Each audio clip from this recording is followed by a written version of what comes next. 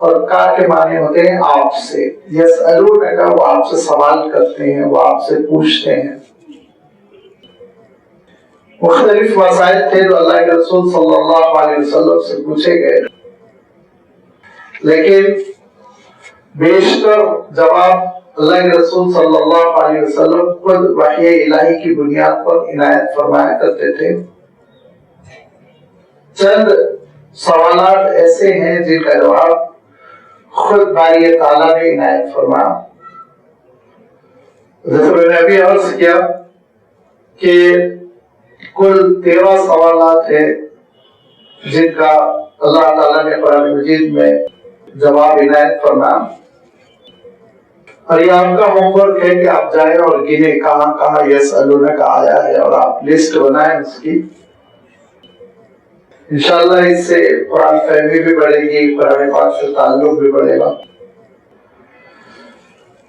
ان آیتوں کے سلسلے میں ایک بات یہ بھی عرض کرنا ہے کہ مدینہ منورہ میں اللہ کے رسول صلی اللہ علیہ وسلم جو ایک عالمی اور جو ایک اسلامی اور دعوتی منہج پیش فرما رہے تھے، تو اس میں آڑے آنے والوں میں، مخالفت کرنے والوں میں ایک ایلیمنٹ بڑھ گیا تھا، ایک نام بڑھ گیا تھا، اور وہ یہودیوں کا تھا. نہ صرف یہ کہ وہ خود رکاوٹ بنتے بلکہ مشرکین کو اکسایا کرتے تھے، بہکایا کرتے تھے کہ اللہ کے رسول صلی اللہ علیہ وسلم کے خلاف معذرائی کرے. اللہ تعالیٰ نے تھوڑا سا ان کی بھی خبر لی، ان کو بھی متنبہ فرمایا اور آغاز فرمایا سل بنی اسرائیل کم آتیناہم من آیت بینہ. رسول آپ پوچھئے بنی اسرائیل سے کم آتیناہم من آیت بینہ، کتنے کھلے ہوئے معجزات ہم نے ان کو عنایت کیے تھے. بیشتر معجزات کا تذکرہ پچھلی ان 80 آیتوں میں آ چکا ہے، جن کا سلسلہ آیت نمبر 40 سے لے کے 120 تک سر چلا. یا بنی اسرائیل اذکروا نعمتی التی انعمت علیکم سے سلسلہ شروع ہوا. اس میں اللہ تعالیٰ نے تذکرہ فرمایا کہ حضرت موسیٰ علیہ السلام کو کتنے معجزات ملے تھے. صحرا میں منا و سلوہ ان کے لیے نازل ہوا، پہاڑ کی چٹان سے میٹھے پانی کے 12 چشمے برآمد ہوئے، سمندر ان کے لیے پھٹ گیا، بادل ان کے لیے سایبان بن گیا. یہ تو وہ معجزات تھے جو اجتماعی طور پر وہ دیکھ رہے تھے. بنحیث القوم پوری کی پوری قوم اس کا مشاہدہ کر رہی تھی. لیکن کیا کیا انہوں نے؟ منا و سلوہ کے سلسلے میں نے عرض کیا تھا، من جیسے کہ گود ہوتی ہے اس طرح کی چیز صبح صبح درخت پر نازل ہوتی تھی، جیسے شبنم پتوں پر جمی ہوئی ہم کو نظر آتی ہے. انتہائی شیریں اور بڑے اس میں ویٹامنس، بڑی توانائی، تقویت. سلوہ چھوٹے چھوٹے پرندے ہوتے تھے اور وہ کھدکتے ہوئے ان کے دامن میں آ جاتے، ان کے قدموں میں آ جاتے. وہ چادر پھیلاتے، وہ چادر پر بیٹھ جاتے اور پھر ان کو ذبح کرتے اور کھاتے. اللہ تعالیٰ کی اس نعمت کی قدردانی یہ تھی کہ اللہ تعالیٰ کی یہ نعمت استعمال کرو، عبادت کرو. حضرت موسیٰ علیہ السلام جس کام کے لیے تم کو تیار کر رہے ہو اس کام کی تیاری میں لگ جاؤ. کھانے پینے سے اللہ تعالیٰ نے بے فکر کیا، لیکن فرمایا کہ وَمَن يُبَدِّلْ نِعْمَتَ اللَّهِ مِن بَعْدِ مَا جَاءَتْهُ، اللہ کی نعمت پہنچ جانے کے بعد جو تبدیل کرتا ہے اس سے بڑا کوئی ظالم نہیں ہوتا. اور اس ظالم کا حشر کیا ہوتا ہے؟ فَإِنَّ اللَّهَ شَدِيدُ الْعِقَابِ، اللہ تعالیٰ سخت سزا دیتا ہے. بے شک اللہ تعالیٰ شدید سزا اور عقاب والا ہے. لہذا انہوں نے اس نعمت کی ناقدری کی اور حضرت موسیٰ علیہ السلام سے کہا ہمارے لیے دعا کیجئے کہ اللہ تعالیٰ لہسن نازل کرے، پیاز نازل کرے، ترکاری دال نازل کرے. حضرت موسیٰ علیہ السلام حیران ہوئے اور حضرت موسیٰ علیہ السلام نے فرمایا کتنے بدبخت تم لوگ، بدذوق ہو کہ بہترین نعمت کو ادنا چیزوں سے، معمولی چیزوں سے تبدیل کر دینا چاہتے ہو۔ اہبطوا مصرا فإن لكم ما سألتم، جاؤ فرعون کے پاس، وہی موہری صاف کرو، وہی اس کا باسی کھانا کھاؤ، یہ تمہارا مزاج ہے۔ طرف حضرت موسیٰ علیہ السلام اللہ کی نعمت انہوں نے تبدیل کی۔ تو اللہ تعالیٰ کی نعمت کی تبدیلی کی ایک شکل یہ ہے کہ اللہ تعالیٰ جو نعمتیں عنایت فرماتا ہے، ان بلند نعمتیں، پاکیزہ نعمتیں، طیبات، ان کی ناقدری کر کر گندی چیزیں، ناپاک چیزیں، قرآن پاک کی اصطلاح میں خبائث، ان چیزوں کو استعمال کرنا۔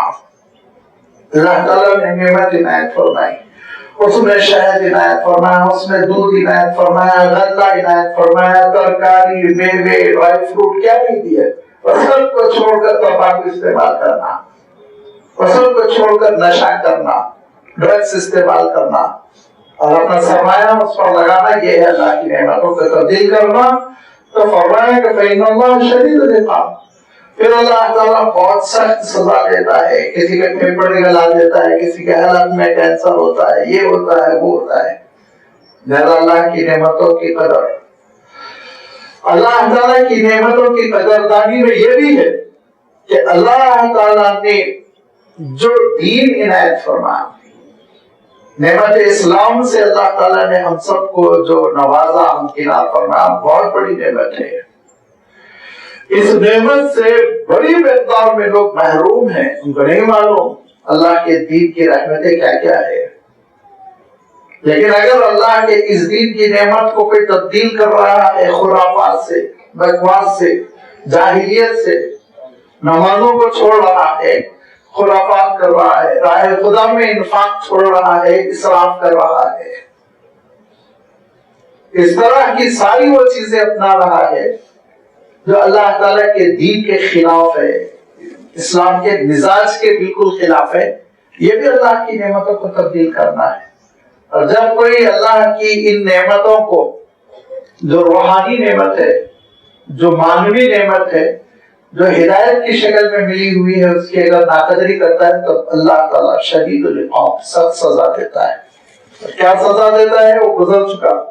اللہ تعالیٰ نے ارشاد فرمایا دنیا کی زندگی میں ذلت اور آخرت میں پھر عذاب کی جانب تم کو لوٹایا جائے گا۔ اور یہ چیز ہم اپنے آنکھوں سے دیکھتے رہتے ہیں۔ اللہ کے دین پر عمل کرنے میں ایک روب ہے، ایک دبدبہ ہے، اللہ کے دین پر عمل کرنے میں محبت ہے، وقار ہے، اور اللہ تعالیٰ کے دین کو چھوڑ کر اس ملک کے قوانین کو لے لینا، خرافات کو لے لینا، کلچر کو لے لینا، ان کے آداب کو، ان کی تہذیب کو لے لینا، یہ انسانوں کی نگاہوں میں بھی مسلمانوں کو گرا دیتا ہے، اور اللہ تعالیٰ کی رحمتوں سے بھی انسان کو محروم کر دیتا ہے۔ وَمَن يُبَدِّلْ نِعْمَتَ اللَّهِ، جو اللہ کی نعمت کو تبدیل کرے گا نا، من بعد ما جاءتہ، جب کہ وہ نعمت اس کے پاس آ چکی ہے، محروم ہوتے اگر پیدا ہوتے اسلام سے دور تو سمجھ میں آتا ہے عذر تھا، لیکن اللہ تعالیٰ نے پیدا کیا ہے اسلامی گھرانے میں، مسلم گھرانے میں، اور اللہ تعالیٰ کی نعمت قرآن مجید کی شکل میں، اللہ تعالیٰ کی نعمت اللہ کے رسول صلی اللہ علیہ وسلم کے وصول کی شکل میں، اللہ تعالیٰ کی نعمت اہل اللہ کی شکل میں مل چکی ہے، اس کے باوجود ناقدری کرنا، اس کو تبدیل کرنا، اور اس کے خلاف ادنا چیزوں کو، بیکار چیزوں کو، اور قرآن پاک کی اصطلاح میں خبیث چیزوں کو اختیار کرنا، یہ اللہ کے غضب کو دعوت دینا ہے۔ زین للذین کفروا الحیات الدنیا، دنیا کی زندگی اگر کوئی سب کچھ ہے یہ سمجھ رہا ہے تو کفر کر رہا ہے۔ وہ اہل کفر ہوتے ہیں جن کے لیے مزین کر دی جاتی ہے، لبھا دی جاتی ہے، ڈیکوریٹڈ کر دی جاتی ہے، کیا الحیات الدنیا، دنیا کی زندگی، سب کچھ دنیا کی زندگی کو سمجھنا، اسی کو سنوارنا، اسی کے لیے جینا، اسی کے لیے مرنا۔ تو فرمایا کہ پھر ان کے سلسلے میں بھی اللہ تعالیٰ کچھ فیصلہ فرمائے گا۔ جب انسان کے اوپر دنیا کی زندگی کی محبت لاد دی جاتی ہے، دے ماری جاتی ہے اور دنیا کے لیے جیتا ہے تو اس کا نتیجہ کیا ہوتا ہے؟ ایک عملی نتیجہ نکلتا ہے۔ وَيَسْخَرُونَ مِنَ الَّذِينَ آمَنُوا، وہ ایمان والوں سے مذاق کرنے لگتے ہیں، دل لگی کرنے لگتے ہیں، ان کا مذاق اڑانے لگتے ہیں، ان کا مذاق اڑاتے ہیں، ان کی شریعت کا مذاق اڑاتے ہیں، ان کی دین کا مذاق اڑاتے ہیں۔ حالانکہ ان کا عالم یہ ہوتا ہے کہ خود جس چیز کو وہ مذہب مانتے ہیں، خود جس کلچر کو وہ دین سمجھتے ہیں، اس میں اتنے چھید ہے کہ ہم اردو میں کہتے ہیں کہ چھنی نے لوٹے کو آر دیا کہ تیرے اندر سوراخ ہے، اپنے اندر دیکھ کتنے سوراخ ہے، سینکڑوں سوراخ ہے خود کے اندر۔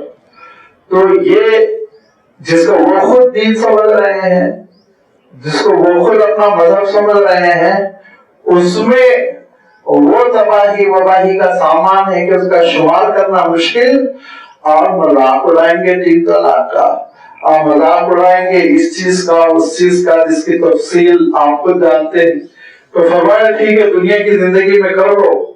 زُيِّنَ لِلَّذِينَ كَفَرُوا الْحَيَاةُ الدُّنْيَا، ایک کافر ہوتا ہے، منکر ہوتا ہے، جس کے لیے دنیا کی زندگی سب کچھ ہوتی ہے، اس کا ٹارگیٹ سب کچھ دنیا میں اچیو کرنا ہے، حاصل کرنا ہے، آخرت کا تصور ہی نہیں۔ اور وَيَسْخَرُونَ مِنَ الَّذِينَ آمَنُوا، اور وہ دل لگی کرتا ہے اہل ایمان کے ساتھ، مذاق اڑاتا ہے۔ لیکن یاد رکھو وَالَّذِينَ اتَّقَوْا فَوْقَهُمْ يَوْمَ الْقِيَامَةِ، اہل تقویٰ قیامت کے دن بہت معزز ہوں گے، اس دن عزتیں نکھر کر آئیں گی۔ وہ جو لازوال زندگی ہے اس میں پتہ چلے گا کہ یہ وہی اہل ایمان ہے جن کو تم نے نوکریوں سے محروم کیا تھا، تعلیم سے محروم کیا تھا، سلم میں ڈھکیل دیا تھا، وہی اہل ایمان بالا خانوں میں ہوں گے، اونچے اونچے مقامات پر ہوں گے۔ لہذا فرمائے کہ والذین اتقوا، جو اہل تقویٰ ہے، فوقہم، ان کے اوپر ہوں گے یوم القیامہ، قیامت کے دن۔ حضرت خباب رضی اللہ تعالیٰ عنہ مکہ مکرمہ میں آپ صلی اللہ علیہ وسلم پر ایمان قبول کرنے سے پہلے اپنا ایک سرمایہ عاص ابن وائل کو دیا تھا۔ ایک رقم تھی، جو بھی رقم رہی ہوگی فگر پتہ نہیں، لیکن ایک بڑی رقم تھی، وہ عاص ابن وائل کو دیا تھا۔ اور پھر انہوں نے اسلام قبول کر لیا حضرت خباب رضی اللہ تعالیٰ عنہ نے۔ جب مسلمان ہو گئے تو یہ عاص جو ہے ٹال مٹول کرنے لگا، رقم دیتا ہی نہیں واپس، جس کو ہم دیکھنے زبان میں کہتے ہیں پھرانے لگا، وہ ٹال مٹول کرنے لگا۔ تو ایک دن حضرت خباب نے اچھی طرح اس کو پکڑ لیا، کہا آج تم کو دے نہیں دینا ہے، تمہاری پوزیشن بھی اچھی ہے، پیسے بھی ہیں، کھاتے پیتے ہو جائے، میری رقم مجھے لوٹا دو، آج میں چھوڑوں گا نہیں۔ تو اس نے کہا کہ اس شرط پہ میں تمہاری رقم تم کو واپس دے دوں گا کہ تم محمد کا انکار کر دو صلی اللہ علیہ وسلم۔ حضرت خباب رضی اللہ تعالیٰ کو کہتے ہیں کہ اللہ کے رسول صلی اللہ علیہ وسلم کا انکار تو مر کر دوبارہ حشر میں زندہ ہو جائے تب بھی نہیں کروں گا۔ تو کہا اچھا حشر بھی ہے، دوبارہ زندہ بھی ہونا ہے؟ کہا ہاں بالکل۔ تو کہا پھر قیامت کے دن لے لینا میرے سے پیسے، قیامت کے دن میرے سے پیسے لے لینا۔ اللہ کے رسول صلی اللہ علیہ وسلم نے ان کو یہی آیت سنائی کہ یاد رکھو دنیا میں دل لگی کر رہا ہے، آخرت میں معلوم ہو جائے گا، جب اس کی گردن پھنسے گی اس وقت یہ کہے گا کہ پوری دولت لے لو، اس وقت یہ کہے گا کہ جو کچھ دنیا میں اور دنیا کے ساتھ اتنی ہی دنیا اور تم کو میں دے دوں گا، لیکن چھٹکارا نہیں ملے گا۔ لہذا فرمایا کہ دیکھو قیامت کا مذاق اڑانا، دل لگی کرنا، عقائد کا مذاق اڑانا، اللہ تعالیٰ کی ذات پر ایمان کا مذاق اڑانا، صلی اللہ علیہ وسلم پر ایمان کا مذاق اڑانا۔ والذین اتقوا فوقہم یوم القیامۃ، قیامت کے دن لینے کے دینے پڑ جائیں گے، اور اہل تقویٰ ایمان والے بڑے بلند و بالا تر ہوں گے قیامت کے دن۔ واللہ یرزق من یشاء بغیر حساب، اور بے شک اللہ تعالیٰ عنایت فرماتا ہے بغیر حساب کتاب کے۔ رزق کا ترجمہ لمیٹڈ نہیں کرتا ہوں میں، کیونکہ عرب جو ہے رزقہ کا استعمال بہت وسیع معنوں میں کرتے ہیں. ہر عطیے کے لیے، عنایت کے لیے عرب یہ لفظ استعمال کرتے ہیں. اور میں بار بار کہتا ہوں کہ اگر عرب کو یہ خوشخبری دینی ہو کہ مجھے بیٹا ہوا یا بیٹی ہوئی تو وہ یہی لفظ کہتا ہے، رزقت بولد. لازمی بات ہے، رزقہ وہاں پہ کھانے کے معنوں میں نہیں، رزق کے معنوں میں نہیں، تو کیا معنوں میں ہوگا؟ رزقت بولد، مجھے بیٹا عنایت کیا گیا، مجھے اولاد دی گئی. تو بخشش، عنایت، جو کچھ اللہ تعالیٰ عنایت فرماتا ہے وہ سب کے لیے لفظ رزقہ استعمال کیا جا سکتا ہے. واللہ یرزق من یشاء بغیر حساب. اللہ تعالیٰ عطا فرماتا ہے جس کو پسند فرماتا ہے، جس کو چاہتا ہے بغیر حساب کتاب. اتنا دیتا ہے، اتنا دیتا ہے کہ پچھلی صدی میں 17 صدی گزر نہیں پائی تھی، 18ویں صدی کا آغاز نہیں ہوا تھا کہ آپ جانتے ہیں پورے مشرقی ممالک میں، صرف عرب ممالک نہیں، پورے مشرقی ممالک میں مغربی حکومتوں کا غلبہ ہوا، استعمار. کالونیز قائم کی انہوں نے، انڈیا میں برٹش، مصر میں فرانس، ادھر جرمن، ادھر یہ ادھر وہ، میدان جنگ بنا دیا تھا. اور عربوں کو یہ سمجھتے تھے دلگی کا سامان ہے. عربوں کو یہ سمجھتے تھے کہ اونٹوں کے چرواہے، کسی شمار میں نہیں، ان کے اوپر حکومت کرو. لیکن پھر ان کی دلگی کو مہنگی پڑی. اللہ نے وہ عنایت فرمایا کہ ان کی عقلیں حیران رہ گئی. بڑی اپنی مملکتوں پہ فخر کرنے والوں کو اللہ تعالیٰ نے 1 لیٹر پیٹرول دے دیا، سارا پیٹرول عربوں میں نکالا. یہ اللہ کی عنایت ہے، بخشش ہے. اب یہ الگ بات ہے کہ عرب اس کو صحیح معنوں میں سائنس کی ترقی پر اور اپنے ڈیفنس پر اور بہترین ملٹری بنانے پر خرچ کرتے، آگے کا کوئی مقابلہ نہ ہوتا. اور آگے پیچھے یہ مغربی ممالک یہ ہاتھ جوڑ کے ان کے آگے پیچھے گھومتے.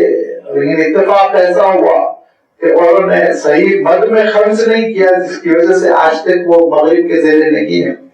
اور میں دیکھو اللہ تعالیٰ جو عنایت فرماتا ہے نا تو بغیر حساب کتاب. آگے بھی اللہ تعالیٰ کس کو کیا دینے والا ہے وہ پتا نہیں.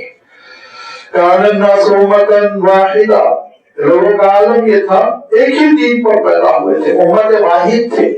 حضرت آدم علیہ السلام جو دین فطرت لے کر آئے تھے، دین اسلام لے کر آئے تھے، اسی پر لوگ تھے. عبادت کرنا، حلال کمانا، محنت کرنا اور صاف ستھری پاک زندگی بسر کرنا، یہ دین لے کر حضرت آدم علیہ السلام آئے تھے. اور اسی دین پر لوگ پروان چڑھ رہے تھے. لیکن دھیرے دھیرے ابلیس نے سازشیں کی اور اپنے مکر و فریب کے ذریعے سے لوگوں کو اس اسلام سے، اس دین سے، دین فطرت سے دور کیا، صراط مستقیم سے نکال کر پگڈنڈیوں پر ڈال دیا، دائیں بائیں غلط راستوں پر ڈال دیا. تو پھر اللہ تعالیٰ نے انسانوں کو بغیر ہدایت کے، آپ یہ لفظ استعمال کرنے کی اجازت دیجیے، آوارہ نہیں چھوڑا اللہ تعالیٰ نے، ہرگز نہیں.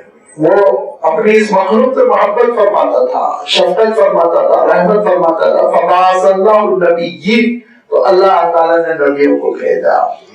اور نبیوں کے سلسلے میں آپ جانتے ہیں تاریخی روایت ہے، بہت مستند حدیث نہیں ہے، لیکن ایسی کوئی بات بھی نہیں ہے کہ ہم اس روایت کا انکار کرتے.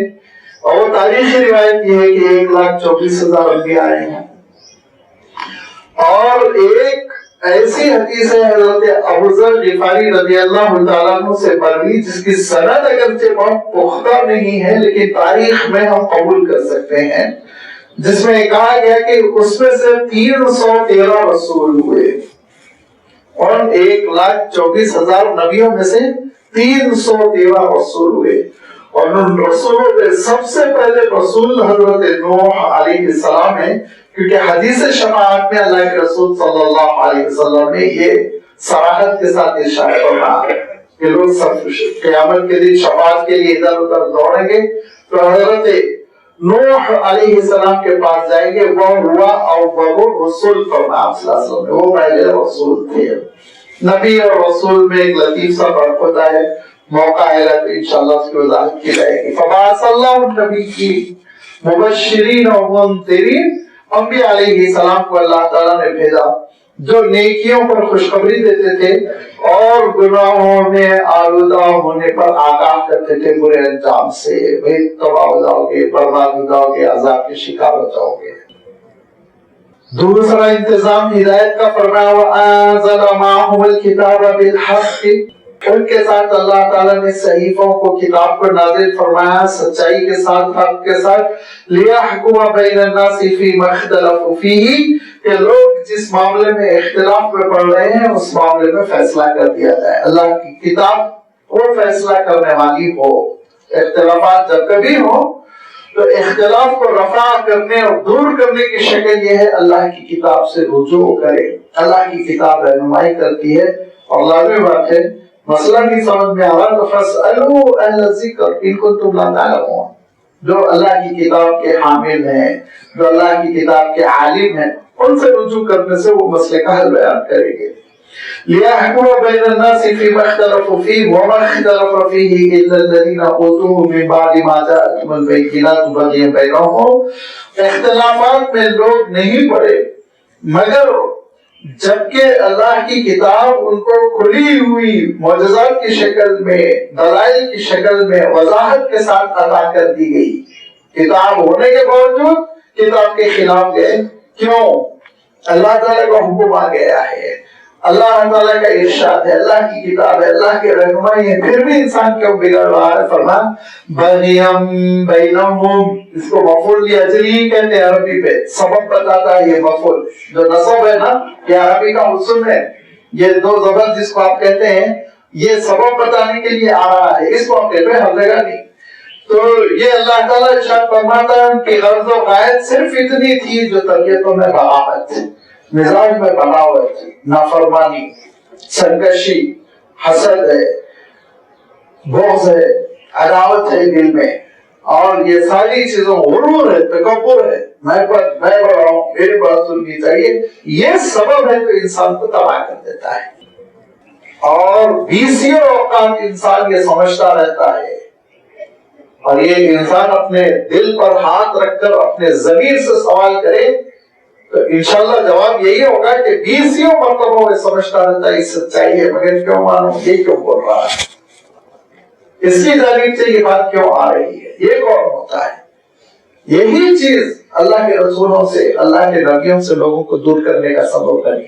یہ کیوں کہہ رہے ہیں؟ اللہ کے رسول صلی اللہ علیہ وسلم سے دوری کا سبب چاہے ابو جہل ہو، ابو لہب ہو، انہی کو کیوں، بنی ہاشم کو کیوں، محمد ہی کیوں، انہی پہ کیوں نازل ہوتا ہے؟ مدینہ منورہ میں یہودی اس لیے دور ہوئے، بنی اسماعیل میں کیوں، حضرت اسماعیل علیہ السلام کی نسل میں کیوں، بنی اسرائیل میں کیوں نہیں؟ یہ حسد، بغاوت، نفرت یہ انسان کو تباہ کر دیتی ہے۔ اللہ کے رسول صلی اللہ علیہ وسلم ارشاد فرماتے ہیں دیکھو سچائی جو ہے، حکمت، دانائی، وہ دراصل مومن کا گمشدہ مال ہے، جہاں مل جائے لے لو، ضروری نہیں کہ کون کہہ رہا ہے اس کو دیکھو، کیا کہہ رہا ہے اس کو دیکھو، اچھی باتیں سینے سے لگاؤ، اپنی انا کو، اپنے غرور کو اور اپنی جو میپن کی خود سزائی کی جو عادت ہے اس کو ترک کر دو۔ اگر انسان یہ کرے، اور ہر ترقی کرنے والے کے پیچھے آپ دیکھ لیجیے وہ اچھائی کو قبول کرنے والا ہوتا ہے، اسی لیے وہ آگے بڑھتا چلا جاتا ہے، اللہ تعالیٰ کا مقرب بنتا ہے، اہل اللہ میں سے ہوتا ہے، اولیاء اللہ سے بنتا ہے۔ اور جس کے اندر ضد ہوتی ہے، ہٹ دھرمی ہوتی ہے، وہ وہیں کا وہیں پھنسا رہ جاتا ہے۔ فرمایا کہ اور نہیں بگڑے اور اختلاف نہیں کیا، غلط راہ پر نہیں چلے مگر وہی لوگ جن کے پاس اللہ کی کتاب پہنچ چکی تھی۔ اس وجہ سے وجہ یہ تھی بغیم بینہم کہ ان کے اندر بغاوت کا عنصر تھا۔ فَهَدَى اللَّهُ الَّذِينَ آمَنُوا لِمَا اخْتَلَفُوا مِنَ الْحَقِّ بِإِذْنِهِ، وہ اہل ایمان ہیں جن کو اللہ تعالیٰ نے ہدایت دے دی کہ وہ اختلاف سے ہٹ کر حق کو اللہ کے حکم سے قبول کر گئے۔ یہ اللہ کی توفیق ہے، یہ اللہ کی نعمت ہے، اس نے ہدایت دی، اس نے کرم فرما، اور نہ ہم بھی ایسے ہی اختلافات پہ پڑے رہتے ہیں اور ہم بھی گمراہی میں پڑے رہتے ہیں۔ واللہ یہدی من یشاء الی صراط مستقیم، اللہ تعالیٰ جن کو چاہتا ہے صراط مستقیم کی ہدایت دیتا ہے۔ یہ اللہ تعالیٰ کا اس کی مشیت ہے، اس کی قدرت کا نظام ہے۔ اور میں عرض کر چکا ہوں بار بار کہ دیکھیے ایک اللہ تعالیٰ کی قدرت ہے اور ایک اللہ تعالیٰ کی سنت ہے۔ اللہ تعالیٰ کی قدرت بھی قرآن پاک میں بیان کر دی گئی اور اللہ تعالیٰ کی سنت بھی۔ قدرت اللہ کیا ہے؟ اللہ کی قدرت یہ جس کو چاہے ہدایت دے۔ اللہ تعالیٰ کسی کا محتاج نہیں، اللہ تعالیٰ کسی کے مشورے کی اس کو ضرورت ہے، جس کو چاہے وہ ہدایت دے۔ لیکن اللہ کی سنت کیا ہے، اس کا طریقہ کار کیا ہے؟ اللہ تعالیٰ کا طریقہ کار یہ ہے یہدی الیہ من اناب، جو گڑ گڑاتا ہے، روتا ہے، ہدایت مانگتا ہے، توفیق مانگتا ہے، دل سے غرور کو نکال دیتا ہے، تکبر کو نکال دیتا ہے، دل کو صاف کر لیتا ہے۔ اللہ من اللہ بقلب سلیم، سلامتی والا دل بنا دیتا ہے، اللہ تعالیٰ اس دل میں ہدایت ڈالتا ہے، توفیق دیتا ہے۔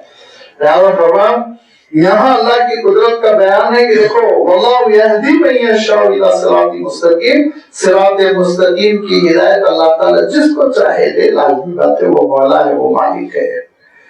اور صحابہ کے سامنے جو مسئلہ تھا کہ مکہ مکرمہ کے 13 سال گزر چکے، مدینہ منورہ ہجرت کر آ چکے ہیں اور بدر کا خوف لگا ہوا ہے۔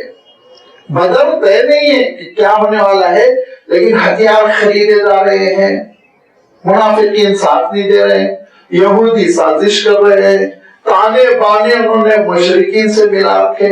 ہمیشہ یاد رکھیے یہودیوں کے اور اسرائیلیوں کے تانے بانے مشرکوں سے ملتے ہیں، کبھی کسی مومن سے نہیں ملیں گے ان کے۔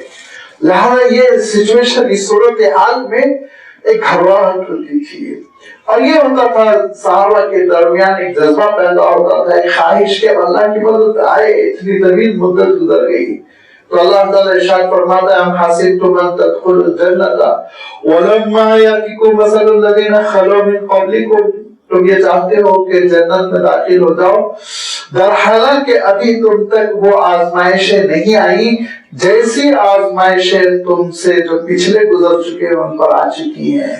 کیسی تھی وہ؟ مستہم البأساء والضراء، ان کو مصیبتیں اور تنگی چھو کر گزر گئی تھی، ان سے لپٹ گئی تھی۔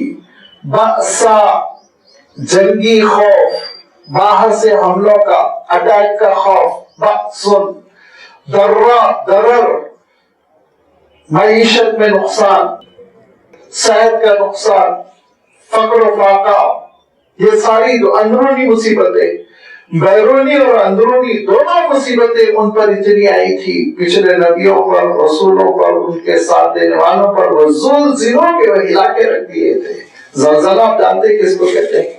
وہ زلزلے میں مبتلا کر دیے گئے تھے، ہلا کر ان کا وجود ہل گیا تھا مسائل کی وجہ سے۔ حتی یقول الرسول، یہاں تک کہ رسول والذین آمنوا معہ، اور وہ لوگ جو رسولوں پر ایمان قبول کیے ہوئے تھے وہ کہہ پڑے متی نصر اللہ، اللہ تیری مدد کہاں ہے؟ اور اللہ کے رسول صلی اللہ علیہ وسلم مطاف میں تشریف فرما ہے، حرم شریف کے اتنے قریب کہ حرم کا سایہ اللہ کے رسول صلی اللہ علیہ وسلم پر پڑ رہا ہے۔ حضرت خباب آتے ہیں اور یہ دیکھتے ہیں کہ اللہ کے رسول صلی اللہ علیہ وسلم بڑی گریا وزاری کے ساتھ عبادت میں لگے ہوئے ہیں، زمان بھی مقام بھی قبولیت کا ہے۔ لہذا یہ عرض کرتے ہیں کہ اللہ کے رسول بہت ستا رہے ہیں، بہت پیٹ رہے، مار رہے ہیں، ان کو بددعا دیجیے، ان کا آپ کچھ انتظام کر دیجیے اللہ تعالیٰ سے، ان کے لیے کچھ آپ سوال کر دیجیے۔ تو اللہ کے رسول صلی اللہ علیہ وسلم نے یہی آیت تلاوت فرمایا اور ارشاد فرمایا اتنی جلدی تم بیدار ہو گئے، 10-12 سال ہو گئے، اتنی جلدی تم بیدار ہو گئے۔ حالانکہ آپ صلی اللہ علیہ وسلم ارشاد فرماتے ہیں پچھلے نبیوں اور رسولوں کا عالم یہ ہوا کہ ان میں سے کسی ایک کو لے کر سر سے آڑا چلایا تو پیر تک اور اس کے 2 ٹکڑے کر دیے، لیکن وہ استقامت پر رہے، ثابت قدم رہے، تب کہیں اللہ کی مدد نازل ہوئی۔ اور تم اتنا جلدی گھبرا رہے ہو۔ اور اللہ تعالیٰ نے اس کلیے کو، جو اس وقت ہندوستانی مسلمان ہیں ان کو اچھی طرح سمجھنا چاہیے، یہ حقیقت نگاہوں سے اوجھل نہیں ہونی چاہیے، بلکہ ساری دنیا کے مسلمانوں کو، کہ اللہ تعالیٰ نے اس اصول کو، اس کلیے کو کھول کھول کر قرآن مجید میں بیان کیا۔ وَلَنَبْلُوَنَّكُمْ بِشَيْءٍ، والی آیت میں بھی، اس آیت میں سورہ روم میں دیکھیں گے، سورۃ العنکبوت میں دیکھیں گے، اللہ تعالیٰ صاف ارشاد فرماتا ہے مسلمانوں اگر تم یہ سمجھتے ہو کہ ہم مسلمان ہیں یہ ڈکلیئر کر دیا اور اس کے بعد آزمائش تم پر نہ آئی تو تم غلط فہمی میں ہو۔ آزمائشیں آئیں گی، اور میں نے عرض کیا تھا نا وَلَنَبْلُوَنَّكُمْ میں جو تاکید ہے وہ عربی اللہ سے آپ پوچھ لیجیے، وہ لا تاکید کے لیے نون تاکید ثقیلہ ہے، خفیفہ بھی نہیں، تنوین آپ اس کو مشدد پڑھتے ہیں، وَلَنَبْلُوَنَّكُمْ ضرور آزمائش آئے گی، آ کر رہے گی، ہم تم کو ضرور آزمائیں گے۔ کیوں؟ جنت جو ہے سستا سودا نہیں ہے، سستا سودا نہیں ہے، بہت قیمتی چیز ہے، بہت مہنگی چیز ہے۔ اللہ کے رسول صلی اللہ علیہ وسلم ارشاد فرماتے ہیں جنت میں 2 گز اگر تم کو پلاٹ مل جائے، 2 گز، تو ارشاد فرمایا یہ دنیا اور اس گلوب میں جتنی نعمتیں ہیں سب سے بہت بہتر ہے۔ تو آپ دنیا کا ایک 400-800 گز کا پلاٹ خریدتے ہیں، مصیبتیں ہوتی ہیں، پوری زندگی پیسے جمع کرنا پڑتا ہے، پھر اس کے اوپر لائن ڈرائیورز کا اندیشہ، قانونی کاروائی، لائنوں میں لگو، رجسٹریشن کرا، سب اس دنیا کی 20-22 سالہ مملکت کے لیے انسان جھیل جاتا ہے، وہ لازوال جنت کے لیے اللہ تعالیٰ نہیں آزمائے گا بہت آسانی کے ساتھ، ہاں میں مسلمان ہوں کہہ دے ویسے جنت مل جائے گی، فرمایا نہیں، پھرا کے رکھے جاؤ گے، ستائے جاؤ گے، ہر طرح سے ستائے جاؤ گے، نوکریوں میں ستائے جاؤ گے، تجارت میں ستائے جاؤ گے، ہو سکتا ہے تمہاری دکانوں کا بائیکاٹ ہو سکتا ہے مانو پیٹی ہو، محلوں سے نکالا جائے، یہ سب ہوگا، اور تم کو گوارا کرنا ہوگا یہ کہہ کر کہ یہ میرے مولا کا امتحان ہے۔ یہ مت کہو اللہ مجھے آزمائیے، ہرگز نہیں، اللہ کے رسول نے کہا عافیت مانگتے رہو، لیکن آزمائش آ جائے تو دین پر ثابت قدم رہو، میدان چھوڑ کر بھاگنے کی کوشش نہ کرو۔ یہ آزمائش جو آتی ہے نا، کب آتی ہے؟ یاد رکھیے، کوئی بھی سڑا ہوا لوہے کا ٹکڑا مل جائے تو اس کو سنار لے کر چلا کر پیٹتا ہے نہیں، ہرگز نہیں۔ جب اس کو سونے کا ٹکڑا ملتا ہے تب وہ اس کو جلاتا ہے، اور تب اس میں جو ملاوٹیں ہیں ان کو نکالتا ہے، اور پھر کھڑا سونا تیار کر کے پیٹتا کوڑتا اس کو ایک خاص شکل میں دے کر پھر اس کو شوکیس میں سجایا جاتا ہے۔ جب تمہارے پاس ایمان ہے تو آزمایا جائے گا، ایمان نہیں ہے تو روٹین میں زندگی گزر جائے گی۔ یہ اللہ تعالیٰ نے یہ اصول قرآن پاک میں متعدد مقامات پر ایک جگہ بیان کر دیا گیا، اور نہیں کئی جگہ اللہ تعالیٰ نے یہ مضمون کھول کر بیان کیا کہ اہل ایمان کو منشرح ہونا چاہیے کہ دنیا میں آزمائش آئے گی، پریشانیوں میں ثابت قدم رہنا، ایمان پہ مرنا، یہ ہے سب، خاتمہ بالخیر ہو، یہ ہے۔ کیسی آزمائشوں سے اللہ کے رسول صلی اللہ علیہ وسلم گزرے، ان آزمائشوں میں سے ایک آزمائش آ جائے تو میرا وجود بکھر جائے، میں ڈھونڈ کر رہتا ہوں۔ ایک بیٹی کی وفات ہوتی جا رہی ہے، صاحبزادیوں کی وفات ہوتی جا رہی، ساری اولاد اللہ کے رسول صلی اللہ علیہ وسلم کے سامنے اس دنیا سے اٹھ گئی، سوائے حضرت بی بی فاطمہ رضی اللہ تعالیٰ عنہا کے، پورے وفات پائے۔ سوچیے آپ، کیا یہ میں اور آپ گوارا کر سکتے ہیں کہ ہماری اولاد کی وفات ہمارے نگاہوں کے سامنے ہو، ہم ان کا جنازہ اپنے کاندھوں پہ لے جا کے دفنائیں؟ ممکن ہے ہمارے لیے، لیکن اللہ تعالیٰ نے اپنے رسول کو سب سے زیادہ آزمایا تاکہ امت کو یہ یقین پڑے کہ جب ہمارے آقا گزر چکے تو ہم کیا، گھر لوٹ لیا گیا، گھر سے نکال دیا گیا، مکہ مکرمہ جیسا وطن چھوڑنا پڑا، کیا کیا نہیں ہوا، جسمانی نقصان، رخسار مبارک میں زخم، دندان مبارک شہید، خون کا فوارہ نکل رہا ہے، بے ہوش ہو کر گر رہے ہیں، کون سی مصیبت ہے جو اللہ کے رسول صلی اللہ علیہ وسلم پر نہیں آئی، پھر صحابہ پر نہیں آئی، لیکن وہ اللہ کے دین پر قائم رہے اور انہوں نے دنیا کا نقشہ بدل دیا۔ آج ہم اس حقیقت کو سمجھیں اور استقامت اپنے اندر پیدا کریں۔ اللہ ایک نصر اللہ قریب، یاد رکھو، ثابت قدم رہو، اللہ کی مدد ضرور آئے گی۔ آئی مدد، صحابہ کو پھر ایسی مدد آئی کہ میدان بدر میں فرشتے اترتے چلے گئے، پھر اس کے فتوحات بھی آئے، لیکن شروع میں تو آزمایا گیا۔ اور جب یہ مزاج بنایا گیا تو دیکھو یہ مخالفتیں ہوں گی، مار کاٹ، حملے، اٹیک، اور یہ قلت غلہ، جو غذا کے اجناس ہیں اس زمانے میں کھجور، دوسرے نمبر پہ گیہوں باہر سے آتا تھا، کھجور وہیں پیدا ہوتا تھا، بلکہ عرب کھجور ہی بیچ کے غلہ خریدتے تھے، اور زیادہ چاول کا تذکرہ تو آتا بھی نہیں ہے، جو کا تذکرہ آتا ہے۔ یہ وہ چیزیں تھی جو عام طور پر غذائی اجناس سب کا پیدا، کوئی چیز نہیں پہنچ پا رہی مدینہ منورہ میں، فاقے چل رہے 5 ہجری تک، غزوہ خندق تک یہ مصیبتیں مسلمان جھیلتے رہے، کھجوروں کو چوس چوس کے وقت گزارتے تھے۔ تو جب یہ حالات سے صحابہ گزر رہے تھے تو اللہ تعالیٰ نے ان کے 2 سوالوں کا جواب دیا تو عجیب و غریب ہے، سوالات اور بھی ہیں لیکن ان حالات سے تعلق رکھنے والے۔ یسألونک ماذا ينفقون، رسول یہ آپ سے پوچھتے ہیں کہ کیا راہ خدا میں خرچ کریں، انفاق کیا کریں، ماذا ينفقون۔ یہاں جو سوال تھا وہ سوال یہ تھا کہ ابھی جنگیں نہیں ہوئی تھی، بدر کا بھی ابھی مرحلہ نہیں آیا تھا، لہذا صحابہ تیار ہو گئے خرچ کرنے کے لیے، تو پوچھا کہاں خرچ کریں۔ اس سوال کا یہ اصل مقصد ہے، اس کو آپ ذہن میں رکھیے تاکہ جواب سمجھ میں آئے کہ اللہ تعالیٰ ارشاد فرماتا ہے راہ خدا میں خرچ کرو، خرچ کرو، انفاق کرو، انفاق کرو۔ اللہ کے رسول کہاں خرچ کرے ہم؟ یسألونک ماذا ينفقون قل ما انفقتم من خیر، اے رسول آپ ان سے کہہ دیجئے جو کچھ تم اچھی چیز، بھلی چیز، پسندیدہ چیز خرچ کر رہے ہو تو سب سے پہلے فَلِلْوَالِدَيْنِ، والد پہ خرچ کرنا۔ یہ ولادت کا رشتہ بہت قیمتی رشتہ ہے۔ انسان جب کبھی یہ کہا جاتا ہے فیملی تو وہ سمجھتا ہے بیوی بچے، جو بڑی غلط فہمی ہے، ماں باپ سے شروع ہوتا ہے، اصل تو ماں باپ ہے فیملی میں، لہذا فرمایا سب سے پہلے یاد رکھو والدین پہ خرچ کرو، ان کی ضرورتوں کی تکمیل کرو، بھوکے نہ مرنے دو، بغیر علاج کے نہ چھوڑو، ہر بھائی نہ ڈالے تیرے گھر میں، میرے گھر میں، ان کے گھر میں، ان کے گھر میں، اور اس میں پھر اللہ تعالیٰ قسمت کھول دیتا ہے، بیٹیوں کی بیٹیاں لے جاتی ہیں والدین کو اپنے گھر میں رکھتی۔ کتنے واقعات ہے کہ ناخلف اولاد نے والدین کو رکھنا پسند نہیں کیا، اور بیٹیوں نے اپنے سسرال میں حالات ٹھیک ٹھاک کر کر سب جا بجا کر اپنے والدین کو اپنے گھر میں رکھا۔ یہ ان کی قسمت کی خوبی، اس میں ان کو بہت عزت ملنے والا ہے۔ تو میں عرض کر رہا تھا کہ سب سے پہلا حصہ والدین کا ہے، والدین کا خیال رکھنا، ان کے اخراجات کا خیال رکھنا۔ نمبر 2 والاقربین، قرابت داروں کا حصہ ہے۔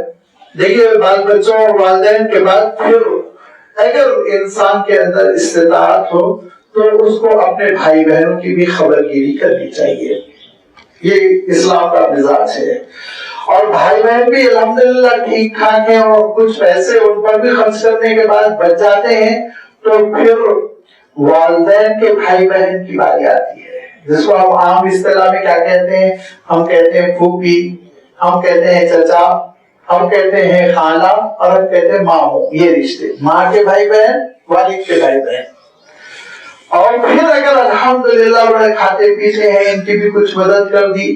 اب اس کے بعد پھر جو نمبر آتی ہے، باری آتی ہے، نمبر آتا ہے وہ والدین کے بھائی بہن کے بچوں کا، پھر جس کو ہم شارٹ فارم میں کزن کہتے ہیں، خالہ زاد بھائی، پھوپھی زاد بھائی بہن، ماموں زاد بھائی بہن وغیرہ وغیرہ۔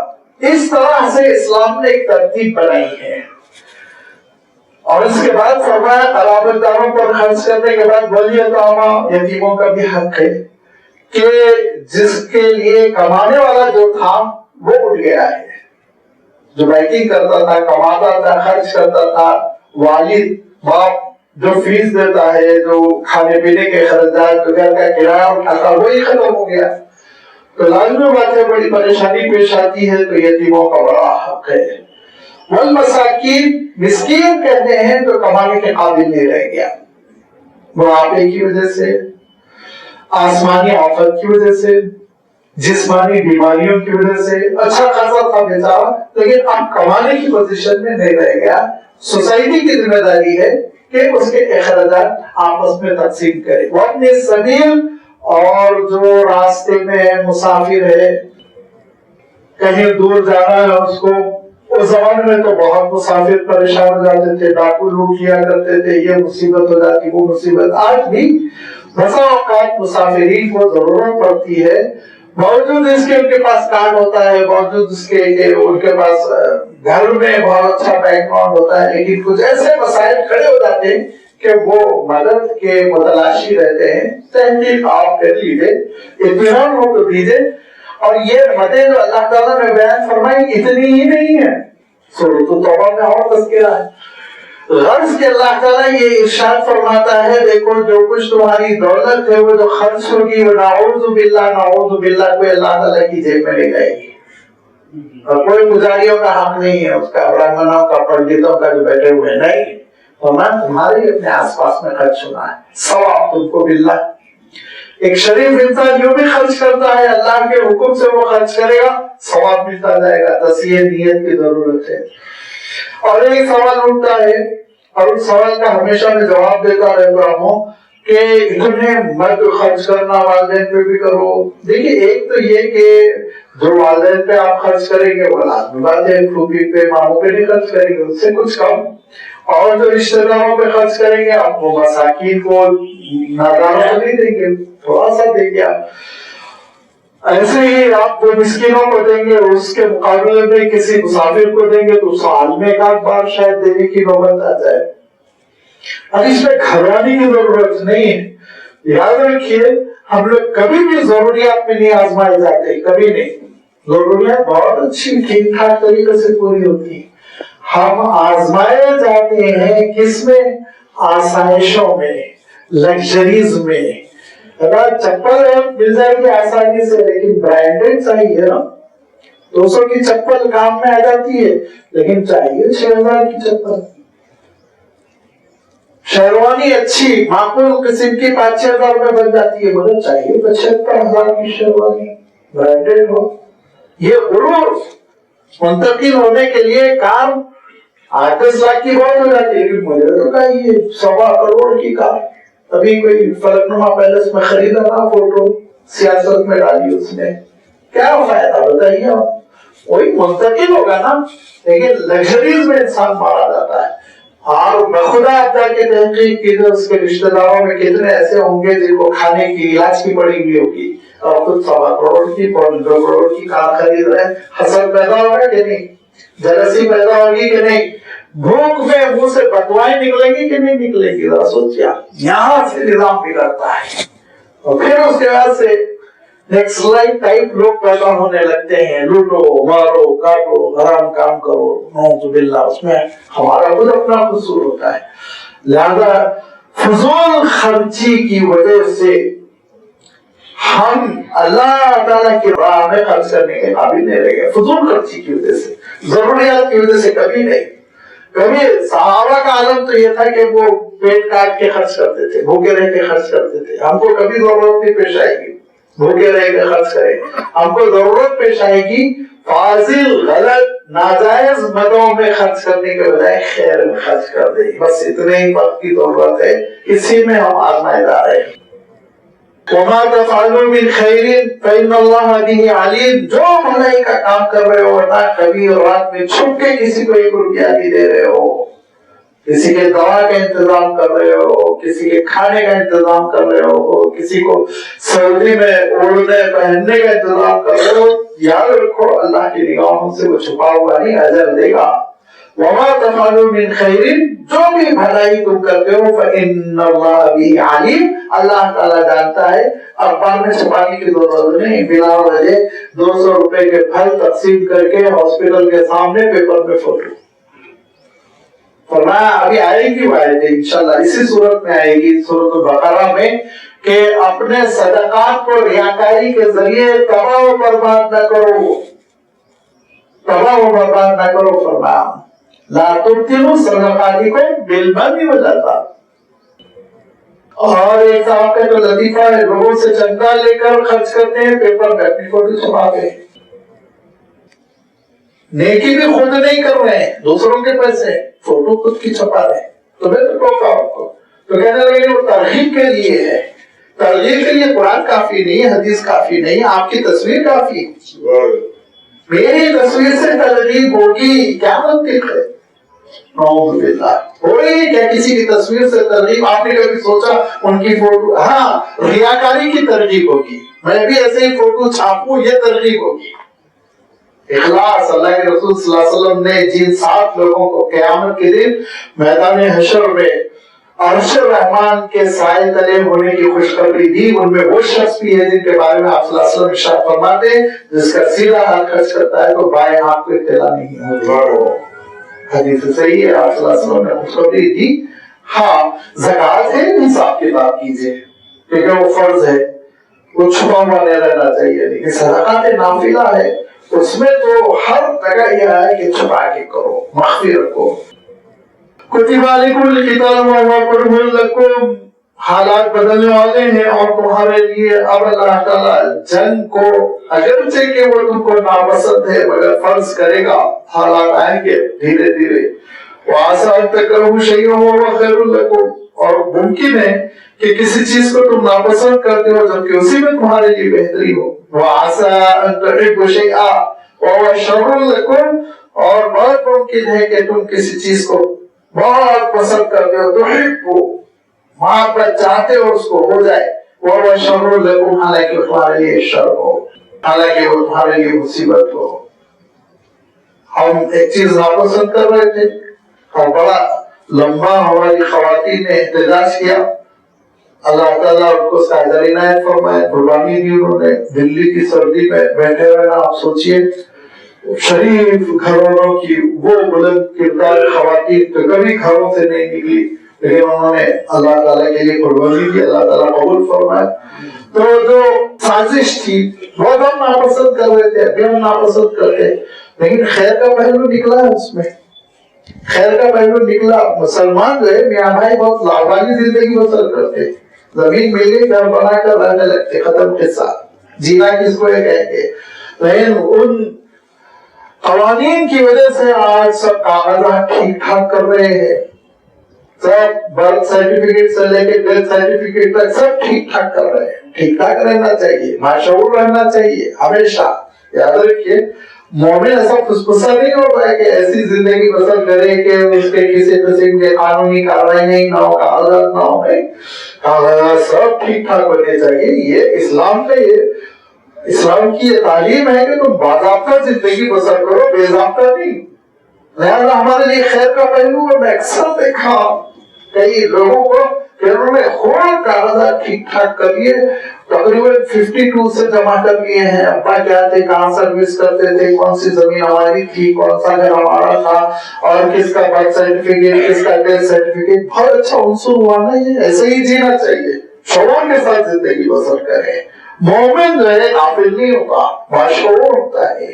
مومن بہت سمجھدار ہوتا ہے، بڑا دانا و بینا ہوتا ہے، اور اس کی فراست جو ہوتی ہے نا ایمانی فراست ہوتی ہے، اللہ کے نور میں چیزوں کو دیکھتا ہے. لہذا جو شر تھا، جو لوگ سمجھ رہے تھے کہ ہمارے لیے وہ شر ہے، اس میں بہت سے خیر کے پہلو نکلے. ایسے اللہ تعالیٰ انتظام فرماتا رہتا ہے. فرمایا دیکھو عسیٰ ان تکرہوا شیئا وہو خیر لکم، بہت ممکن ہے بعض چیزوں کو تم ناپسند کرو لیکن اسی میں تمہارے لیے خیر کے پہلو ہوں، اور بہت سی چیزیں ایسی ہیں جن کو تم بہت پسند کرو لیکن وہ تمہارے لیے مصیبت بن جائیں. واللہ یعلم وانتم لا تعلمون، بندو تم نہیں جانتے، اللہ جانتا ہے تمہارا خیر کس میں. اس کی موٹی مثال ہے کہ کبھی کبھی ایسا ہوتا ہے نا، اس فلائٹ میں جگہ مل جائے، بعد میں معلوم ہوا فلائٹ گر گئی، تب کہتا ارے اللہ بچایا آپ سے، اور گھس جاتا میں تو ختم ہو گیا ہوتا. ایسے بہت سے زندگی میں مواقع آتے ہیں جس میں ہمیں بڑا پچھتاوا ہوتا ہے کہ یہ ہونا چاہیے تھا، لیکن بعد میں اندازہ ہوتا نہیں یہ تو اللہ تعالیٰ بچا لیا مجھ کو. یسألونک عن الشہر الحرام قتال فیہ، اور پھر یہ سوال کرتے ہیں احترام والے مہینوں کے سلسلے میں کہ اس میں جنگ کی جا سکتی ہے کہ نہیں کی جا سکتی. خاص طور پر ایک چھوٹا سا 9 لوگوں کا لشکر روانہ ہوا تھا، اور وہ اس لیے تھا کہ جو بدر میں واقعہ ہوا ہے اس سے پہلے جو ہتھیار مدینہ منورہ کے قریب سے منتقل ہو رہے ہیں، ملک شام سے خرید کر مکہ مکرمہ جا رہے ہیں، تو آپ صلی اللہ علیہ وسلم نے خبرگیری کے لیے 9 لوگوں کو بھیجا. وہ 9 لوگ گئے تو اس میں 2-3 مشرکین سے ایسا واسطہ پڑا کہ مشرکین حملہ کرنا چاہ رہے تھے اور صحابہ نے ڈیفنس کیا تھا. ایک صاحب مر گئے اس میں. مشرکوں میں سے مکے کے لوگوں میں سے ایک صاحب مر گئے. اب شور یہودیوں نے جو مدینہ منورہ میں پروپیگنڈا شروع کیا، احترام والے بہنوں میں قتل ہو گیا، احترام والے بہنوں میں قتل ہو گیا. تو قتال فیہ کبیر، رسول آپ کہیے کہ اس میں قتل کرنا بہت بڑا گناہ، بہت بڑا گناہ ہے. ٹھیک ہے، مان لیا. اور اللہ کے رسول صلی اللہ علیہ وسلم کا انصاف دیکھیے، کیا اعلیٰ کردار ہے کہ اپنے دشمنوں کے خاندان والوں کو بلا کر خون بہا دیا. اللہ کے رسول صلی اللہ علیہ وسلم نے ایک دیت ہوتی ہے نا، خون بہا کہتے ہیں اس کو، کہ اگر کسی کا قتل ہو جائے تو 100 اونٹ خون بہا میں دیے جاتے ہیں. 100 اونٹ کے معنی معلوم آپ کا 70-75 لاکھ ہو جائیں گے موجودہ طور کے. ایک اونٹ 70-75 ہزار سے کم نہیں. اچھا صحت مند بوڑھا راجستھان کا اونٹ کسی کام کے قابل نہیں ہو گیا وہ الگ بات ہے، لیکن جو صحت مند اونٹ ہوتے ہیں وہ 70-75 ہزار میں ایک کم سے کم لاکھوں میں بھی ہوتے. تو میں عرض کر رہا تھا کہ اللہ کے رسول صلی اللہ علیہ وسلم نے دیت ادا فرما دی، پھر بھی شو. تو اللہ تعالیٰ ارشاد فرماتے ہیں ان سے پوچھئے وَصَدٌّ عَن سَبِيلِ اللَّهِ، اللہ کے راہ سے روکنا، وَكُفْرٌ بِهِ، اللہ کا کفر کرنا، وَالْمَسْجِدِ الْحَرَامِ، مسجد حرام کی بے حرمتی کرنا، وَإِخْرَاجُ أَهْلِهِ مِنْهُ، اور مسجد حرام کے اطراف و اطراف رہنے والوں کو ملک سے نکال دینا. یہ گناہ نہیں ہے، یہ سب نیک کام ہے. ایک قتل ہو گیا جنگل میں تو شور مچ گیا، اور خود جرائم کی ایک لسٹ لیے ہوئے منہ دکھانے کے قابل نہیں. جنگل میں قتل ہو گیا، شور ہو گیا. اور ایک عرب نے بہت اچھا ایک شعر کہا کہ قتل امرئ فی الغابۃ جریمۃ لا تغتفر، وقتل شعب تامن قضیۃ فیہ نظر.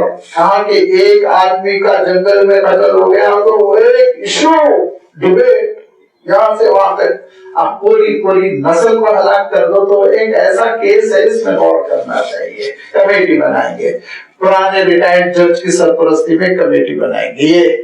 یہ جو دوہرا نظریہ ہے نا، اللہ تعالیٰ ارشاد فرماتا ہے کہ یہ جو اللہ کے ساتھ کفر کرنا، اہل مکہ کو مکہ سے نکال دینا، مسجد حرام کے ماحول کو بگاڑ دینا، اکبر عند اللہ، یہ اللہ تعالیٰ کے پاس بہت بڑے بڑے جرائم ہیں. ایک شخص کے قتل سے کہیں بڑھ کر جرم ہے. والفتنة اکبر من القتل، فتنہ انگیزی قتل سے کہیں بڑھ کر ہے. ولا یزالون یقاتلونکم حتی یردوکم عن دینکم ان استطاعوا، پیشن گوئی کر دی گئی ہے تم سے برابر جنگ کرتے رہیں گے. ابھی بدر کی لڑائی بھی نہیں ہوئی اور اللہ تعالیٰ ارشاد فرما رہا یہ تم سے برابر جنگ کرتے رہیں گے، اور یہ سمجھتے ہیں کہ اس وقت تک ہم لڑیں گے جب تک کہ ان کو ہم مرتد نہ کر دیں. اگر یہ کر سکتے ہیں یردوکم عن دینکم ان استطاعوا ومن یرتد، لیکن یاد رکھو تم میں سے جو کوئی بھی مرتد ہوگا اپنے دین سے پھر جائے گا اور اسی عالم میں مرے گا کہ وہ کفر کر رہا ہو، کفر میں چلا گیا ہو، تو پھر فَأُولَٰئِكَ حَبِطَتْ أَعْمَالُهُمْ فِي الدُّنْيَا وَالْآخِرَةِ، اس کے سارے اعمال دنیا اور آخرت کے اکارت جائیں گے، کسی پہ کوئی اجر ملنے والا نہیں. وَأُولَٰئِكَ أَصْحَابُ النَّارِ هُمْ فِيهَا خَالِدُونَ، اور وہ آگ والا ہوگا، ہمیشہ ہمیشہ آگ میں پڑا رہے گا. ان الذين آمنوا والذين هاجروا وجاهدوا في سبيل الله اولئك يرجون رحمت اللہ. ہاں، جنہوں نے ایمان قبول کیا اور ہجرت کر لی اور اللہ تعالیٰ کی راہ میں جہاد کیا، یہی وہ لوگ ہیں جو اللہ کی رحمتوں سے لو لگائے بیٹھے ہیں. واللہ غفور رحیم، اور اللہ تعالیٰ بڑا بخشنے والا، بڑا مہربان ہے. یسألونک عن الخمر والمیسر، یہ آپ سے پوچھتے ہیں شراب کے سلسلے میں، جوئے کے سلسلے میں. خرچوں پہ پابندی لگائی جا رہی ہے اور کہا جا رہا ہے غلط جگہ پیسے نہ بہاؤ. تو اب جوئے اور شراب کے سلسلے میں سوال ہوا کہ یہ دونوں چیزوں کے سلسلے میں کیا مسئلہ ہے. اور یہ اس لیے ہوا کہ بھائی شراب بنتی ہے، وہ فلاں بیوہ شراب بیچتی ہے، فلاں بڈھا شراب بیچتا ہے، شراب اگر ہم چھوڑ دیں گے تو یہ لوگ کی دکانیں بند ہو جائیں گی. اور جوا ہم کھیلتے ہیں تو ہم غریبوں کی دعوت کرتے ہیں، بھوکوں کو کھانا کھلاتے ہیں، کیونکہ عربوں میں ایک رواج تھا، وہ مویشیوں پہ، اونٹ پر اور بکروں پر جوا کھیلتے، کیش نہیں ہوتا تھا نا، اور اس کے بعد جتنا جوا جیت جاتے نا وہ سب جانور ذبح کر کے غریبوں کو کھلا دیا کرتے تھے. دور جاہلیت میں بھی ان کے اندر بڑی سخاوت تھی، یاد رکھیے آپ، اس کو نہیں بولنا چاہیے. ان کا سوال جو تھا وہ یہ تھا کہ اگر اسلام ان چیزوں کو پسند نہیں کرتا تو بڑا نفع جو ہے نا ختم ہو جائے گا. کیا ہوا لاک ڈاؤن میں سب سے پہلی چیز جو کھولی گئی وہ شراب. کیوں؟ پیسے آتے ہیں نا, پیسے آتے ہیں. 50 پیسے کی شراب سڑے ہوئے انگوروں کی وہ بیچتے ہیں 500 روپے میں, تو سیدھا سیدھا حکومت کے خزانے میں اضافہ ہوتا ہے. لہذا فرمایا کہ اس میں کچھ منفعتیں بظاہر جو نظر آتی ہیں, قل فیہما اسم کبیر, کہنا ان کا گناہ بہت بڑا ہے, وہ منافع للناس, نفع بہت کم ہے, تھوڑا سا ہے. وہ اسمہما, اور ان کا گناہ اکبر من نفعہما, ان کی جو منفعتیں ان سے کہیں بڑا ہوا ہے, نقصان بہت بڑا ہوا ہے, نفع بہت گھٹا ہوا ہے. یہ پہلا حکم ہے. دوسرا حکم کیا آیا؟ دوسرا حکم آیا کہ لا تقربوا الصلاة وانتم سکارا, حالت نشے میں نماز کے قریب بھی نہ پھٹکنا. اب صحابہ سمجھنے لگے نہیں یہ قابل نفرت چیز ہے, تربیت ہونے لگی. یہاں تک کہ تیسرا حکم آ گیا, انما الخمر والمیسر والازلام والانصاب رجس من عمل الشیطان فاجتنبوه, یہ شیطان کی گندگی ہے, دور ہو جاؤ. بس اس کے بعد سے پھر صحابہ جو دور ہوئے تو دور ہو گئے. پھر انہوں نے یہ نہیں دیکھا اس میں کیا منفعتیں ہیں, پھر کیا نقصان ہے. اور پھر اللہ کے رسول نے فرمایا کہ شراب بیچنے والے پر اللہ کی لعنت, شراب خرید کے لانے والے پر اللہ کی لعنت, شراب کا برتن بنانے والے پر اللہ کی لعنت, شراب ڈسٹریبیوٹ کرنے والا جو پھر پلاتا ہے کشتی میں رکھ کے اس پہ اللہ کی لعنت. 10 چیزوں کا تذکرہ کیا صحابہ نے, اس میں سے 5 برتن ان کے پاس سے توڑ کے پھینک دیے. اب شراب ہماری سوسائٹی میں نہیں رہے گی. ابھی جو کہتے ہیں کہ شراب میں نفع ہے, شراب کی وجہ سے گورنمنٹ کو ملتا ہے, پیسے آتے ہیں. اب کیوں آتے ہوں گے؟ اگر لوگوں کے قتل کرنے میں پیسے آ رہے تو لوگوں کا قتل کر دیا جائے گا. اس کی جو برائیاں ہیں اور برائیوں کی وجہ سے جو تباہیاں ہیں, جو خاندان ٹوٹتے ہیں اور پھر انسان جو سڑتا ہے, اس کی وجہ سے اللہ تعالیٰ نے شراب کو حرام کیا. حرام ہے تو حرام ہے, اور ہر وہ ناپاک چیز جو اللہ کو ناپسند ہے وہ حرام ہے. اب اس ناپاک چیز کے قریب کوئی مسلمان نہیں پھٹک سکتا. وَيَسْأَلُونَكَ مَاذَا يُنْفِقُونَ, اب یہ دوسرا سوال یہ ہے, دیکھیے, اور وہ پوچھتے ہیں کتنا خرچ کریں. ترجمہ ذرا الگ کر رہا ہوں میں, کتنے کا لفظ لا رہا ہوں. وَيَسْأَلُونَكَ مَاذَا يُنْفِقُونَ, وہ کیا خرچ کریں سوال. وہاں تھا کن پر خرچ کریں, یہاں ہے کتنا مقدار. اولِ العفو, صحابہ کو جو اللہ تعالیٰ نے حکم دیا وہ حکم بالکل الگ تھا. ان کی آپ اجازت دے تو کہوں میں, ان کی شریعت الگ تھی. ان کی شریعت شریعت محبت تھی, ہماری شریعت شریعت ضابطہ ہے. ان کی شریعت وہ اللہ کی محبت کی شریعت تھی. اللہ تعالیٰ نے ان سے کہا جو بھی فاضل ہو جائے وہ اللہ کی راہ میں خرچ کرنا ہے, رکھنا نہیں ہے. كَذَلِكَ يُبَيِّنُ اللَّهُ لَكُمُ الْآيَاتِ لَعَلَّكُمْ تَتَفَكَّرُونَ فِي الدُّنْيَا وَالْآخِرَةِ. اور ایسے ہی اللہ تعالیٰ اپنی آیتوں کو کھول کھول کر بیان کر رہا ہے تاکہ تم دنیا اور آخرت کے بارے میں سمجھ سکو کہ اللہ تعالیٰ تم سے دنیا میں کیا کام لینا چاہ رہا ہے اور اللہ تعالیٰ آخرت میں تم کو کیا مقام دینا چاہ رہا ہے. ان حقیقتوں کو سمجھو. صحابہ کا تو عالم یہ ہوا کہ حضرت صدیق اکبر نے اپنا پورا گھر اللہ کے رسول صلی اللہ علیہ وسلم کے قدموں میں ڈال دیا. صحابہ کا عالم یہ ہوا, کسی نے 50% خرچ کیا, کسی نے 40% خرچ کیا. وہ 2.5% کے پابند نہیں تھے, وہ نوبت نہیں آنے دیتے تھے کہ 2.5% ان کو خرچ کرنا پڑے. وہ سب کا سب خرچ کر دیتے تھے. وہ ان کا مقام تھا, وہ ان کا مزاج تھا, اور جس کے پاسن میں بھی ہم نہیں پہنچ سکتے اور جس کو سمجھنا بھی ہمارے لیے مشکل. اور یہی وہ آیت تھی کہ بڑی افواہ جو فاضل ہے وہ خرچ کر دو. اسی آیت نے حضرت ابو ذر غفاری رضی اللہ تعالیٰ عنہ کی ایسی تربیت کر دی تھی کہ حضرت عثمان رضی اللہ تعالیٰ عنہ کے زمانے میں جب مدینہ منورہ میں ذرا دولت آنے لگی, فتوحات, ملک شام فتح ہو گیا, مصر فتح ہو گیا, ایران فتح ہو گیا, وہاں سے پیسے آ رہے ہیں, تحفے آ رہے ہیں, مدینہ منورہ میں ذرا سا خیر سگالی ہو گئی, خوشی کی زندگی, خوشحالی آ گئی.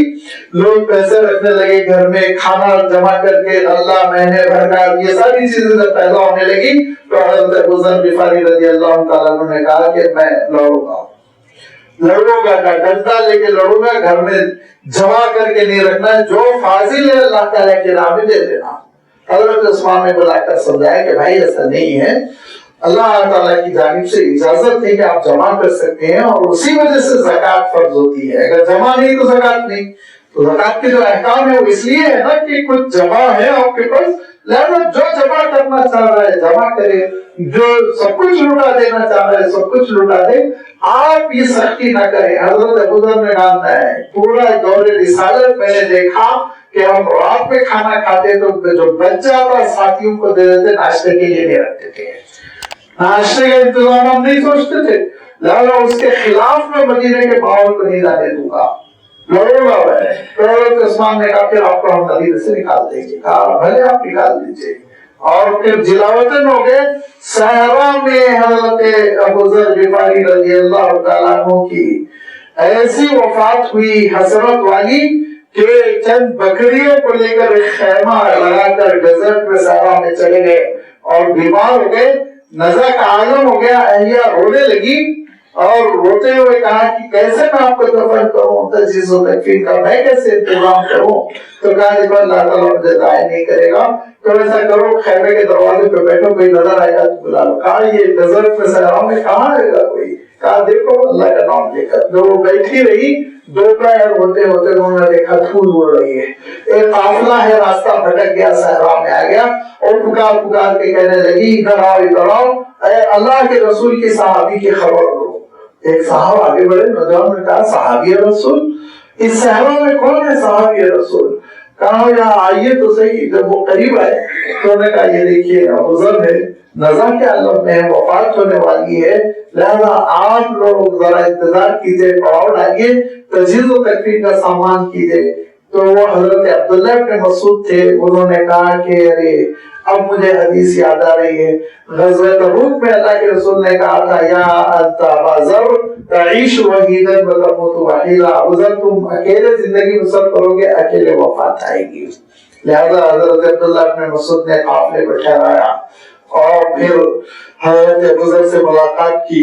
حضرت ابوذر نے اپنی اہلیہ سے کہا میں کہتا تھا نا اللہ تعالیٰ مجھے ضائع نہیں کرے گا، دیکھو خود ایک صحابی رسول کو، جلیل القدر عالم صحابی کو بھیج دیا، اب یہ بتاؤ تم مجھے کفن کیسے دو گے؟ کہا میرے پاس دو چادریں۔ چادریں لائے کہاں سے؟ نزع کے عالم میں، لیکن پوچھ رہے ہیں چادریں لائے کہاں سے؟ کہا بھائی میری والدہ نے مجھے گفٹ کی ہے، میری اپنی ملک میں ہے، کوئی چندے دے کی نہیں ہے۔ تو کہا ہاں سب ٹھیک ہے، اس میں مجھے کفن دے دینا۔ ان کی وفات ہوئی، کفن دیا گیا، اور صحابہ کی وہ جو ٹکڑی تھی چھوٹی سی جماعت، انہوں نے نماز جنازہ ادا کی، صحرا میں آپ کی قبر بنی۔ تو دیکھیے اللہ تعالیٰ نے آخرت کے اعتبار سے مقامات عنایت فرمائے، مجاہدہ تھا ان کا، اسی آیت پر ان کا مزاج بنا تھا۔ بڑی لافو ٹھیک ہے، وہ قرآن مجید کی ساری تعلیمات کو سامنے رکھنے سے وہ موقف صحیح نہیں تھا، ایک اجتہادی مسئلہ تھا، لیکن مزاج یہ بن گیا تھا صحابہ کے سب کچھ اللہ تعالیٰ کے لیے لٹا دینا ہے، اللہ کے دین کے لیے لٹا دینا ہے، اللہ کے رسول صلی اللہ علیہ وسلم کے لیے لٹا دینا ہے۔ یہ مزاج جو بنا ان کا، اور انہوں نے جو پھر کیا، ان کے کرنے کی وجہ سے آج ہمارے گھروں میں اسلام ہے، ہمارے گھروں میں اسلام ہے۔ لہذا صحابہ پہ تنقید کرنے سے پہلے ایک مرتبہ سوچ لینا کہ کس کے قدموں کا طفیل ہے کہ میرے گھر اسلام پہنچا ہوا ہے، کن کے صدقے میں اسلام میرے اور آپ کے گھر میں پہنچا ہوا ہے۔ سوچ سمجھ کے بات کرنا۔ ابا کے اوپر تنقید ہوئی تو کیا کہنا چاہیے، تنبلا میں، اور صحابہ پہ تنقید کرنے میں بیدار، جو چاہے وہ تبصرہ کرے، آپ کے ابا اچھے ہیں یا صحابی اچھے ہیں، ذرا سوچیں کیا منطق ہے لوگوں کی۔ نہیں بشر ہوں بشر، ہم بھی انسان وہ بھی انسان، ہاں بھائی انسان تو ہے لیکن ان کا مقام کچھ اور ہے۔ ان کی اللہ تعالیٰ نے قرآن مجید میں کامیابی کی بار بار خوشخبری دی، رضی اللہ عنہ ورضوا عنہ، وہ اللہ سے راضی، اللہ ان سے راضی۔ اور ہم کی شمار میں اگر ہماری مغفرت بھی ہو جائے تو صحابہ کے طفیل اللہ کے رسول صلی اللہ علیہ وسلم کی شفاعت سے، اور ان کا مقام کیا تھا۔ لہذا بہت محبت کرنی چاہیے۔ ادنا سے ادنا صحابی اعلیٰ سے اعلیٰ ولی سے افضل ہوتا ہے۔ کتنے صحابہ کے حالات ہم کو معلوم ہے، کتنے جلسے ہمارے پاس ہوتے ہیں صحابہ کے حالات سننے کے لیے۔ وہ اس لیے نا کہ حالات سنیں گے تو عمل کرنا پڑے گا، بڑی مصیبت ہو جائے گی. اسی لیے فضیلت بیان کر لو کسی بزرگ کی، کھانا پکا لو، کھا لو، ناشتہ کر لو، چھٹی کرو. یہ مزاج بن گیا امت کا. اللہ تعالیٰ سے حفاظت فرمائے اور ہم سب کو اس بات کی توفیق دے کہ دین کی حقیقت کو سمجھے. فرمایا یسألونک عن الیتامی، یتیموں کے بارے میں پوچھیں کتنا خرچ کریں. قل اصلاح لهم خیر، ہر ان کے لیے اصلاح کی کوشش کرو، تمہارے لیے بہتر ہے. وَإِن تُخَالِطُوهُمْ فَإِخْوَانُكُمْ، تمہارے ساتھ اگر گھروں میں رکھتے ہو تو تمہارے بھائی ہیں. وَاللَّهُ يَعْلَمُ الْمُفْسِدَ مِنَ الْمُصْلِحِ، تم میں سے کون ہے جو ان کے مال پر ناجائز قبضہ کرنا چاہتا ہے اور کون ہے جو اصلاح کرنا چاہتا ہے؟ اللہ خوب جانتا ہے. وَلَوْ شَاءَ اللَّهُ لَأَعْعَدَكُمْ، اگر اللہ تعالیٰ چاہتا تو تم کو مصیبت پہ ڈال دیتا، لیکن اللہ تعالیٰ نے تمہارے ساتھ بڑی مہربانی کی. ان اللہ عزیز حکیم، اللہ تعالیٰ بڑے غلبے والا اور حکمت والا ہے. اس کی شریعت میں جتنے احکام ہیں حکمت پر مبنی ہیں. وہ احکام کا پھر تسلسل آگے کی آیتوں سے شروع ہو رہا ہے انشاءاللہ. انتہا اس کی وضاحت آپ کی خدمت میں رکھی جائے گی. وآخر دعوانا الحمدللہ رب العالمین.